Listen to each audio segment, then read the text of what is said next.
That way you'll be able to enjoy the conversation and not have to look at people who aren't speaking. So that's just in case your screen isn't being spotlighted. Okay, so I'm real excited about the Zoomcast because you're going to get to meet the newest member of our team. He's fantastic, and I can't wait for you to meet him. But before we do that, I'm going to give you guys a couple of updates on what's happening at ICA right now with our program. So I'm going to start off with the Green Lights Restoration Project, and I am happy to say that after 5 years of working on getting TIF funding in Chicago, we got it. We got a $2 million TIF, in which our alderman has backed us up in. It is being introduced to City Council tomorrow, as a matter of fact. We've already gone through CDC and we passed that. We've got a fantastic team working with us at DPD that's pushing this through, and they don't anticipate any issues at all. So next month we go to the Finance Committee, and that's the committee who will approve it or not approve it. DPD expects it to go through with flying colors, and then it goes to City Council in a couple of days right after that, which is just really a formality. So I'm looking forward to it. I don't look to see any issues with it. The mayor is backing this TIF and pushing for us. So is the chief sustainability officer. So I don't see any issues with getting this TIF through. We anticipate closing on the Green Lights Capital Stack, the first closing by the end of this year. I'm extremely excited about that. I'm ready to do construction, as I'm sure all of you know. The Carbon-Free Demonstration Program. So we started this program last year in September, and at that time we had 5 buildings. We had 2 housing units, 2 housing buildings for women who were housing insecure. We have a 26-floor residential building that holds 320 units. We have a high school and us. Those were the buildings that started. I'm happy to say that in Uptown, we have another building that joined us. It is a 44 condo unit building that's joined Carbon-Free Building Demonstration. And this program all revolves around buildings that are working towards being carbon neutral by 2035. And so we're working together and collaborating together and creating master plans so that we can help other buildings as they come along. And out of that, we created Carbon-Free Uptown.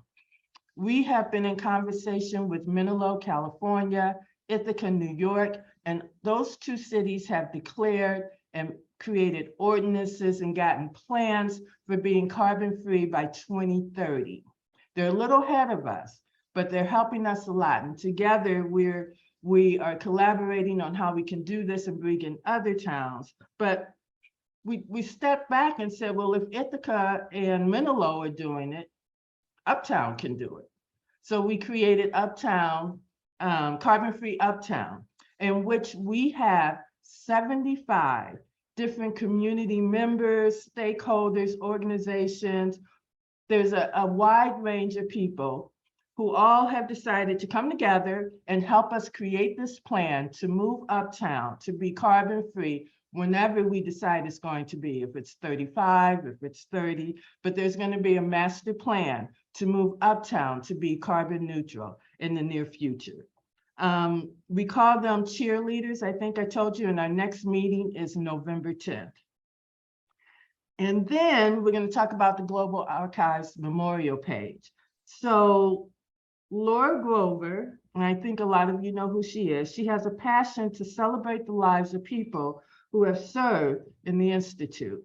We now have a memorial page on the Global Archives website that has 13 people who have passed in 2022. You can go on there and see photos of them. They're collecting photos and obituaries and stories, and all of those are online to memorialize those people who passed away and left us. And then internationally, all the Africa files are scanned now. We had a sojourn in July where we had 6 people come and do this work. and they have scanned all of the African files, and they are all online for your viewing now. There are 10 African nations that are members of the ICAI, all focusing on programs of climate crisis, TOP, and fundraising. And they had this past week a conference where all of these 10 African nations got together and discussed this. All of the African files are online right now. If you are interested, please go online and check them out. And then, speaking of TOP, right off the news press, my one of the program managers gave me this. She says that our pipeline of new trainers is growing rapidly. Recently, ICA Green Rice Community volunteered for an action planning facilitated by 2 trainers to be as a project in building their portfolios towards becoming nationally certified to deliver TOP methods. An action team was formed within the community to speak on ways that they in the ICA building can revitalize their sustainability efforts under the guidance of the 2 upcoming trainers. One idea brought forth was to have the community represented at the carbon-free cheerleader meetups. TOP and ICA are working together to bridge the gap that's grown between ICA and their new TOP trainers by involving them in groups and teams like these, where ICA and its partners share in the great benefits that TOP methods can deliver.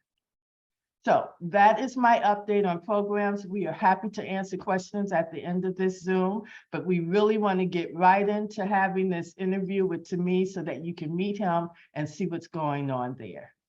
Thanks, everyone. I'm going to turn it over to Joe.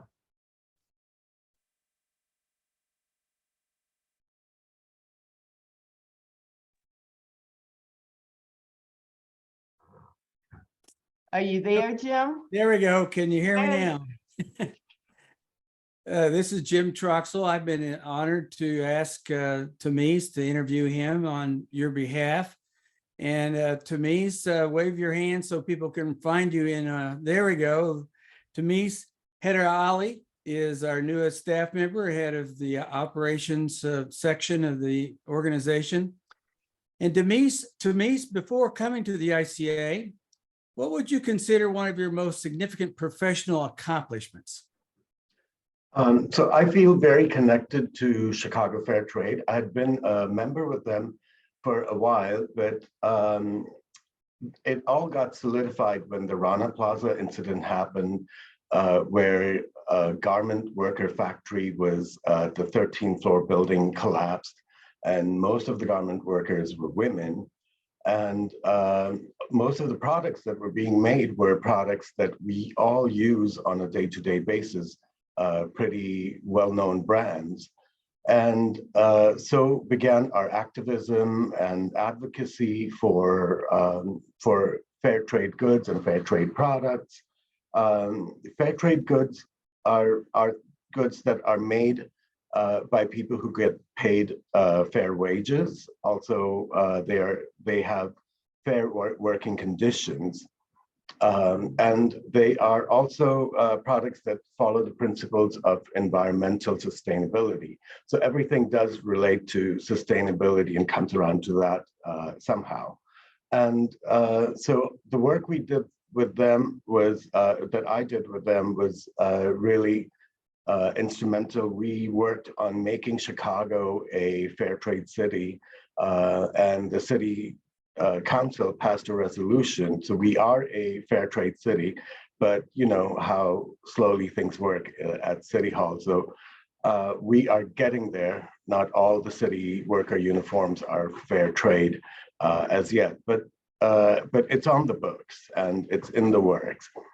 I have done different things for Chicago Fair Trade, from catering their Global Fest Gala, where they have an award ceremony and it's also a fundraiser, to their holiday pop-up shops, scouting for locations, working in them, setting up their computer systems, etc. So that to me has been very instrumental. I've felt very good. I felt a lot of pride working with Chicago Fair Trade. That's tremendous. Thank you, Tamiz. Since coming to the ICA, what's been one or two things that has most pleasantly surprised you about our organization? Well, everything pretty much, the history and the legacy of ICA. I had no idea about it. I had been in the building. I actually knew somebody who was raised in the building. I had friends who worked at different not-for-profits who were tenants in the building. And none of us, even my friends, had no idea about what ICA was about, how long it had been there. I mean, when I heard about the fifth city, I was just blown away with the work that had been done at the time that it had been done. The curriculum was a complete surprise to me. When Karen gave me the book Circle of Life, I was just so moved. I wished I had met Joseph Matthews. So everything about ICA was a complete surprise. I had no idea about it. The history is extraordinary at ICA. It's just fascinating, all the work people have done. So it was all a ball of pleasant surprises. Okay. Well, now, many of you have many talents and skills. What's one thing or two that you bring to the ICA that you think it sorely needs right now? So I have a background in marketing, and I've done publicity for my businesses prior to here. So I think that those are the two things that we need. And by marketing, I don't mean brand recognition and brand name like top. I actually feel that we need to have a name recognition for ICA, have a reputation of our organization. It is something that will help us when we are fundraising. It also helps us to get into the neighborhood and have people in the community know who they can turn to for what things. So a lot of people in our community are aware of the beautiful terracotta building that is here, but they don't know about ICA and what ICA does and what ICA has done and how we can be helpful to our community. So it's really great to be in a position where I can go out and talk to the community. We have been doing tabling at local events this entire summer. We met community members, as Lesley mentioned. We started the Carbon-Free Uptown Cheerleader Program initiative, and we have signed the 75 people.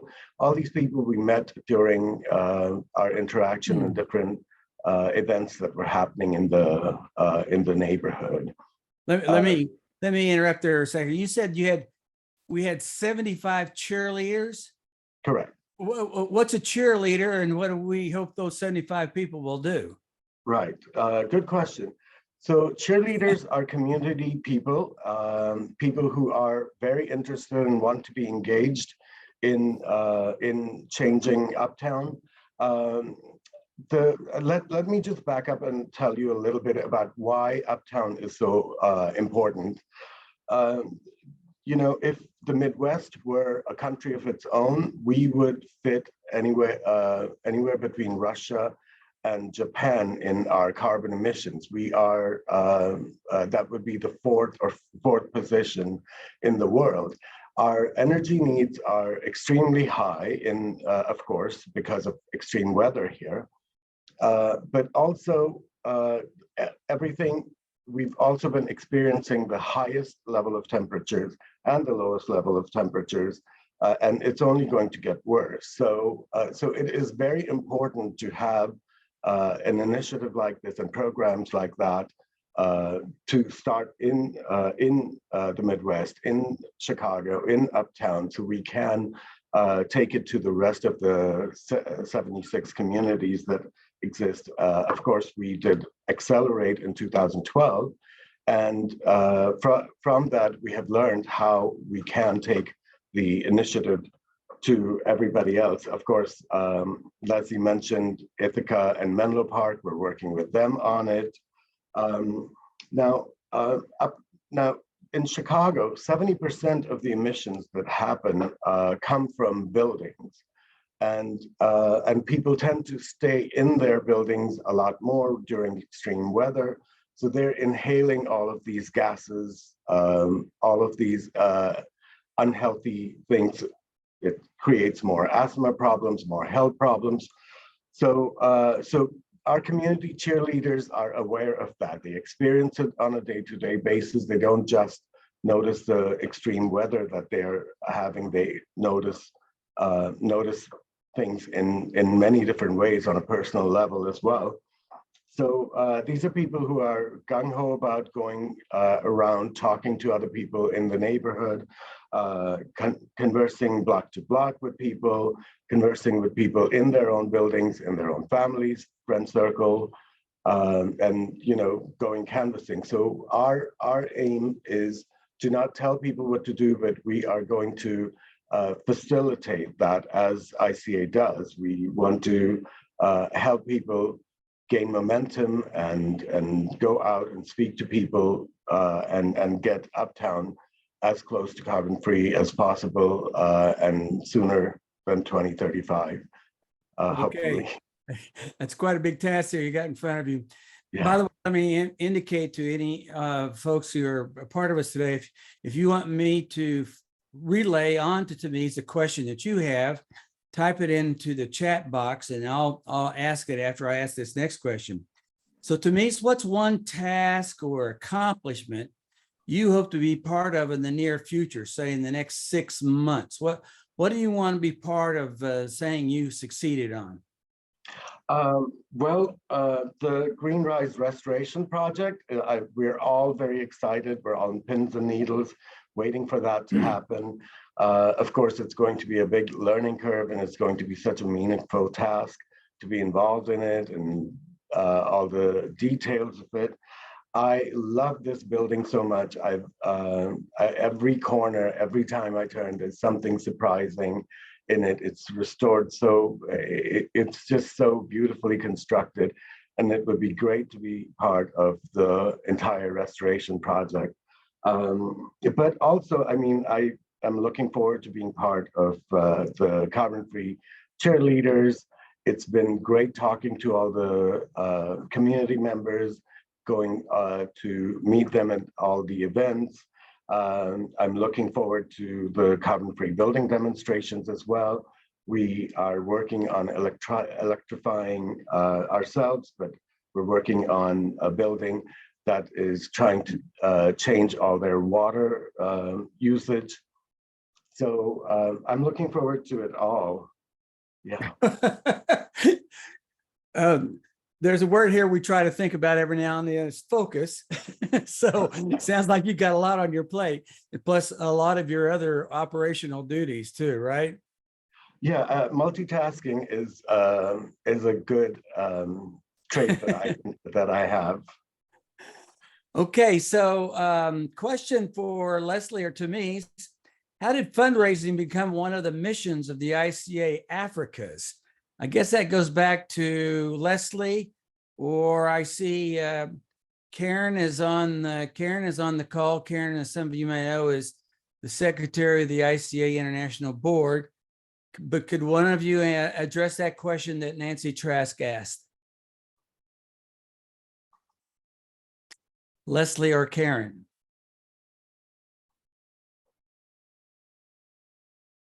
So our ICA-USA and the ICA board has been really involved in ICAI International. In fact, so much so that some of the staff has been on some of the working groups and some of our board has been on some of the working groups. And I have just started the fundraising working group for the ICAI. I've only gone to one meeting, but I think I'm going to punt this over to Karen, who at one time was attending almost all of the meetings. Karen? So remind me of the question. Well, how did the fundraising become one of the missions of the ICA Africas is what Nancy Trask is asking. Maybe Trask, Nancy, do you have a clarifying component to that? What you're trying to figure out? You can unmute, Nancy. Nancy, you can unmute. Got it. I was just curious how the ICA Nepal had affected this and started kind of a new ball rolling in terms of fundraising as an actual mission. Oh. Right, so actually Nepal, I guess it was last year, they raised a lot of money. I want to say they raised $2 million. But don't quote me on that. Anyway, they have been very attentive to how they've gone about the fundraising process and how they could train others in fundraising. And the ICA International decided that they would help fund Nepal to train 10 other ICAs around the world to do fundraising. So all ICAs need fundraising and they need to learn processes and methods to do it. So this has been really exciting to have Nepal reach out, and they've got 10 nations now. And I believe that they were at the Africa conference to take them the next step, which just happened this past week or this week. It was happening this week. Yeah, it was going on this week. And Dick Alton was there. On our behalf, any other questions that you want to type into the chat box? Well, I had Okay, a follow-up while you're looking at that. I thought it was really keen that I had heard also that the ICA Nepal had released the different ones who learn how to do fundraising to actually use that as a program that they can conduct with NGOs all around their own country. And I thought that was pretty cool. Yeah, exactly. Leslie, you mentioned that there's going to be 2 closings on the Green Rise Restoration Project. Could you explain and how much, what you expect to do with the first closing and how much will that be? And then when will the second closing be and how much will that be and what will it do? So we are breaking this closing up in 2 parts so that we can get started with construction. One of the reasons why is that there are now problems all over the globe with supply chain issues and trying to get materials and labor. And so we need to get started on this. And so we decided that we would close with what we have now. And what's happening in the first closing is everything but new market tax credits. So we have our senior leverage lender. We have our refi on the mortgage. We are using bridge funding to bridge the TIF because the TIF comes in at the end of the project. PACE funding, federal and state historic tax credits are all going to be in this first closing. And depending upon if all of them make it at the same time, it can be anywhere from 11.7 million to about 15 million. The total project is about 22 and some change $million right now. The second closing, which we're hoping to have in January or February, will consist of all new market tax credits. And they, if they haven't done it today, have just announced the allotments for the CDEs, the CDFIs, to see what they're going to get in new market tax credits. And we are in several pipelines. We have 2 people who have committed to putting back new market tax credits in the project. And so we anticipate closing on the second half, January, February, the end of January, February. The first part of this construction will consist of demolition and releasing our GC, our general contractor, to procure the equipment that we need. And when I talk about supply chain issues, we have lead times like our storefronts, which we are replacing. And you should know that this is a very deep retrofit, energy retrofit of this building. We're using this building as a demonstration for the carbon-free building demonstration, for other buildings to learn from us at how to take a Chicago landmark and make it as energy efficient as possible. So we have to replace our MEPs, which consist of mechanical, electrical, and plumbing. And all of those have new systems that are coming in that are going to be very energy efficient, especially for a building this age. We're talking about some very innovative work, all using passive house principles. So in the beginning, we're going to be doing demo, and we're going to be getting all of that equipment in, because, you know, right now, the lead time on my storefronts is about 10 months. And that's the supply chain issues that we're dealing with. But Okay. you know that ICA just does not believe in giving up on anything. We're going to keep going until we get it done. That's just who we are. Last question, Leslie. Yes. I heard you got some award recently. Could you tell us about that? So one of the partners, and they're very good partners, Illinois Green Alliance. Illinois Green Alliance is the Illinois division of the USGBC, the National Global Green Building Council. Every year, they give awards out to one individual and one organization in Illinois who is leading the charge for net zero buildings. This year, I was very honored to receive that award for the individual and for the net zero heroes, what they call it. The net So- zero hero. The net zero hero, yeah. So I got that award about 2 weeks ago. It was really nice. The other organization that got it was the Oak Park,